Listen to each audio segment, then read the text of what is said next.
You are listening to Trace, a Young Brothers novel, Coral Canyon Cowboys, Book 4, written by Liz Isaacson. Chapter 1.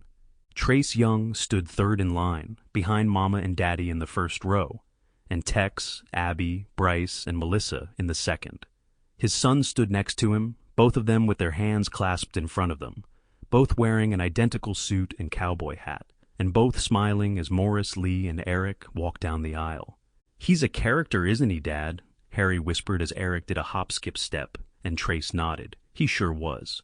Trace knew the effort it had taken Morris and Lee to get to this point. 10 months of hard work, forgiveness, therapy, and who knew what else. Trace didn't, though he'd spoken to Morris several times about his relationship with Lee. His brother was far more open to conversations of the heart than Trace was. He'd refused to ask Everly to the wedding, though he'd kept in contact with her for the past few months. Harry had acted like he didn't care about the dancing at Christmas, but Trace had quickly realized that was a public front. Harry still very much cared who Trace went out with, as long as it was anyone but Everly. Trace had prayed about it, and the Lord had told him to choose his son. So, as difficult as that had been, Trace had done it.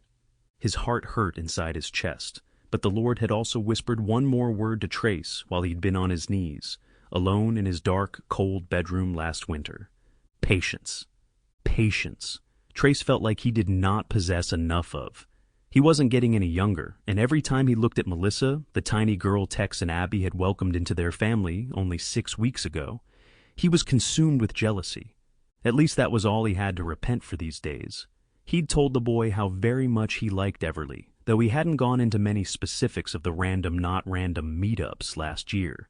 He'd left the other 4-letter L word out of the conversation too, though Trace had definitely started to fall in love with her. Harry was 14 now, and Trace had been telling himself that he could be patient for 4 years, and then the boy would be on his own. Everly would be 39 by then, as she'd turned 35 in March. Trace had sent her a text with 7 words and a heart emoji. She'd responded with the same heart emoji. Nothing more. "Happy birthday, my Ev. I miss you." 3.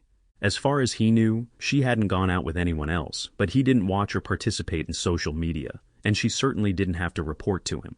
He'd told her everything that Harry had said, and when he'd shared his impressions from God, Everly had wept quiet tears and nodded. "All right, Trace," she'd said, sliding her slim, cool fingers down the side of his face.